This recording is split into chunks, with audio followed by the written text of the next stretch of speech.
Welcome to The Explainer, everyone. I'm really thrilled you're here. If you're one of those focused learners who just wants to cut straight to the heart of complex social dynamics, well, you are in exactly the right place. Today, we're investigating an invisible structural flaw in modern homes. It's this quiet issue that secretly shapes how couples operate, how they communicate, and ultimately how they share power. So get comfortable, keep your eyes on the screen, and let's unravel this whole thing together. Okay, let's dive right into this. When you hear the phrase male chauvinism, what instantly comes to mind? For a lot of us, it conjures up this classic black and white 1950s sitcom trope, right? You know, the guy in a suit expecting a hot dinner the absolute second he walked through the door. But as our sources reveal, chauvinism in a modern relationship rarely looks like that anymore. So, what does it actually look like today? Let's take a look. Section 1. The Hidden Societal Script. Now, before we look at how this plays out in our actual living rooms, we really need to understand that what we're dealing with here isn't necessarily some conscious, intentional, personal flaw. Instead, it's a broken societal script that we've literally all just inherited. To really grasp this, we have to separate the system from the attitude.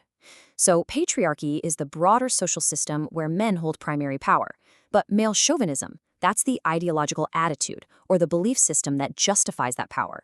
It usually manifests as this baseline, almost invisible assumption that men are just inherently more competent, more logical, or simply more deserving of authority. Historically, of course, this was incredibly overt. It literally kept women from voting or even opening bank accounts. But today, that overt oppression has mutated. It often takes the shape of what we call benevolent sexism. This is the idea that women are pure or fragile and constantly need protection. On the surface, I know, it might even sound kind of positive, but fundamentally, it still treats women as less capable adults. This really subtle, insidious form of chauvinism remains the cultural glue keeping inequality in place today. Moving on to Section 2, the invisible mental load. Let's transition right into the domestic sphere here.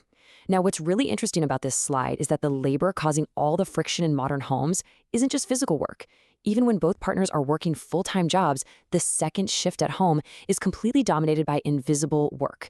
We're talking about constantly tracking schedules, meal planning, remembering everyone's birthdays, and managing the household inventory. It is the heavy, relentless mental load of domestic management. And that brings us to a super common dynamic in households today. Think about this. When a male partner waits to be told what chores to do, he's basically acting as a helper rather than a true co-manager. And this stems directly from that chauvinistic baseline we talked about, the assumption that domestic management is inherently a woman's responsibility. What that does is create a literal hierarchy of whose reality and whose time matters most. Just notice the stark contrast here. Over on the left, we've got the chauvinistic default, that manager/helper dynamic. Statements like, just tell me what you need me to do, totally treat the man like a contracted employee. But on the right, we have the intentional partnership, where both partners are co-owners. Instead of asking for a list, an owner says something like, hey, I noticed we were out of milk, so I grabbed some. To unlearn this broken script, couples absolutely must divide the workload by giving complete ownership of tasks, from conception all the way to execution. Because complete ownership is what actually transfers that massive mental load. Section 3. Subtle power and communication. So, we've looked at chores and the mental load. Now let's explore how this underlying dynamic affects how couples actually talk to one another and prioritize their lives. Chauvinism creates some really serious communication traps. The first one is mansplaining, which is assuming the female partner needs a topic explained to her, even if she's just as knowledgeable, if not more so.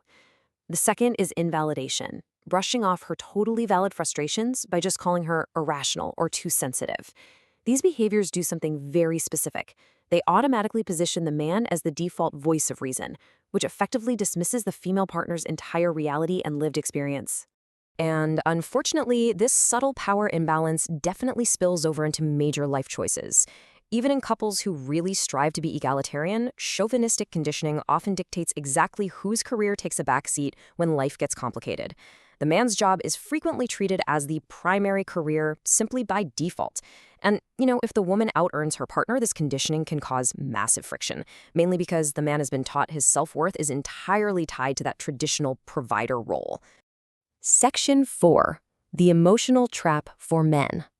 It is incredibly important to understand that chauvinism doesn't just harm women. It is a devastating, isolating trap for men, too. So the crucial point here is this. Society teaches men that superiority is intrinsically tied to stoicism, dominance, and basically a complete lack of vulnerability. But by doing that, it completely robs them of the emotional tools absolutely necessary for deep intimacy. A man conditioned this way often struggles to connect with his partner on any vulnerable level. And the results? Relationships that end up feeling emotionally hollow, transactional, and intensely lonely for both people. In the default setting, society teaches men to just outsource their emotional regulation to women, which usually means she manages the friendships, remembers his mother's birthday, and acts as his sole emotional sounding board. But consider the reframed shared skill on the right. To break out of this trap, a man must actively build his own emotional infrastructure.